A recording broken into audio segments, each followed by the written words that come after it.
How's it going? Brand new series all about perseverance. We've been at this thing for close to a year now, guys, and it feels every bit of a year. But I don't know about you, but personally though, like I'm starting to see this like faint glimmer of a finish line. More and more people, like every day on social media, I'm seeing people I know who are getting vaccinated. Numbers are going down. It just is like, oh, like I hope it's there. It's almost there. But the thing is we aren't there yet, right? We have not crossed a finish line. And the end of a race is the most important part of the race. It's where races are won and where races are lost. We need to finish well, right? I've seen it maybe like 4 times popping up in different places. This viral video of like a relay race where this team is in last place and the last girl at the last leg of the relay race gets handed off the baton and she just starts booking it, and she has to do 2 laps around the track, and by the time she finishes that second lap she has beaten everybody, right? And it would have been easy to feel like, if you're in first place, to feel like I can just kind of coast now because they are so far behind, right? But if you don't finish well, it's possible you might not win. I'm gonna drop in a clip right here. Super Bowl is coming up in just a couple weeks. This is a famous Super Bowl blunder of someone who celebrated before they crossed the finish line. Of celebration in one. I'll give you the rest of it after this play. 4th down and 6. And Wright fumbles. Picked up by Leon Lett. Can he go all the way? It's a 60-yard run. He's being chased by Beebe. Watch out. Did he get across? No, they are not. That's going to be a touchback to Buffalo. There's no call yet, though. He has not marked touchdown. It was knocked out of his hands and went out of bounds in the end zone, which would give it to Buffalo at the 20. And look at Lett.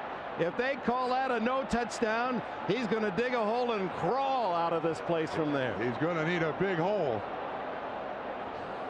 They have not made the call yet. Was it knocked out of his hand before? There's Leon. He celebrated too soon. No, that's Jeffco. He's the guy who made the hit. Leon Lett's still lying in the end zone. Now he's on his feet.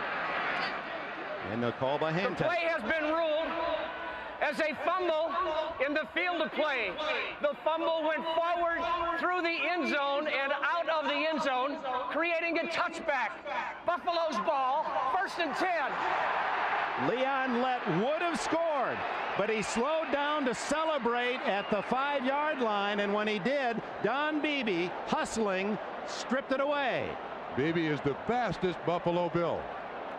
So he gets that fumble, and he's a big guy, but he's doing his best to truck it.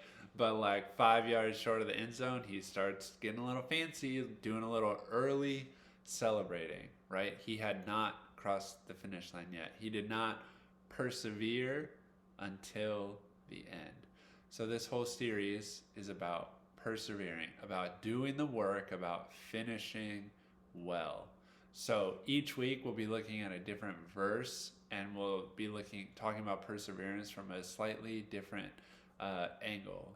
This week the verse comes from Hebrews chapter 12 verses 1 and 2. Hebrews chapter 12 verses 1 and 2.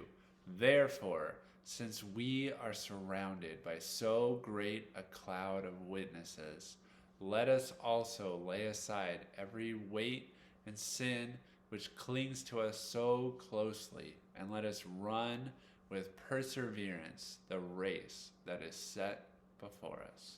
So this verse is talking about running that race, right? And whether we feel like, in our last series we talked about starting something new, maybe that feels daunting. Maybe being at the beginning of a race feels daunting. Like, how am I going to do this? Well, it's going to take perseverance, right? No one ever did anything of significance without hard work.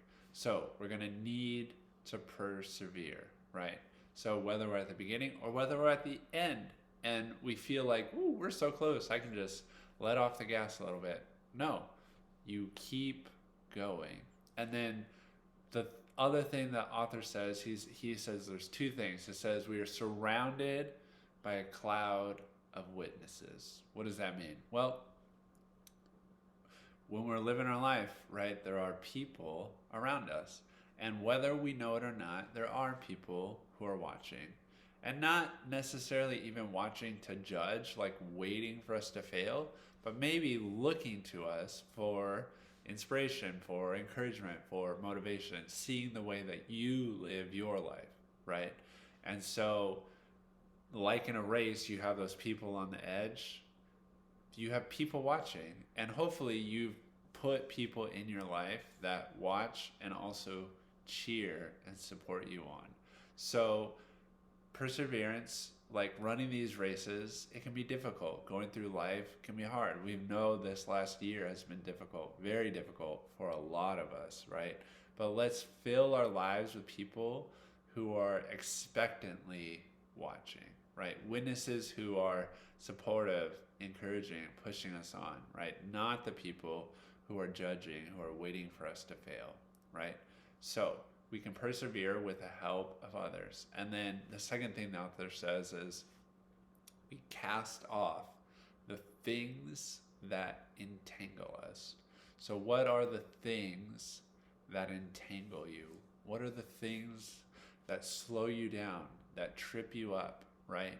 Because if we're running this race, if we're focused on our goal, what are the things that distract us? Let's say your goal is to finish high school well, right?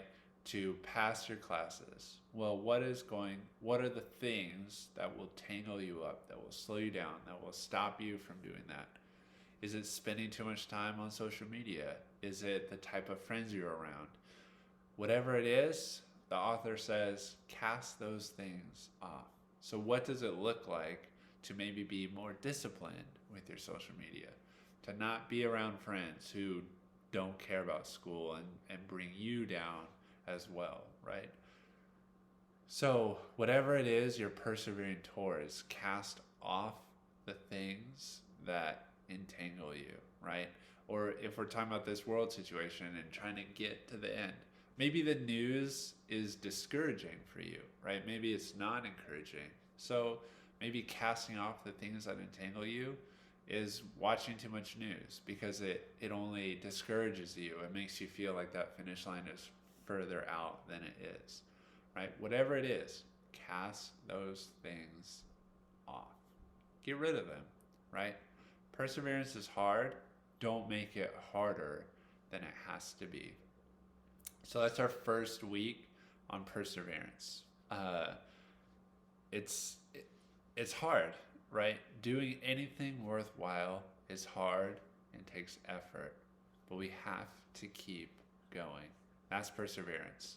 It's that attitude of when you no longer want to do something anymore, but you keep doing it because you know it's important and it matters. So let's keep going because it's important and it matters.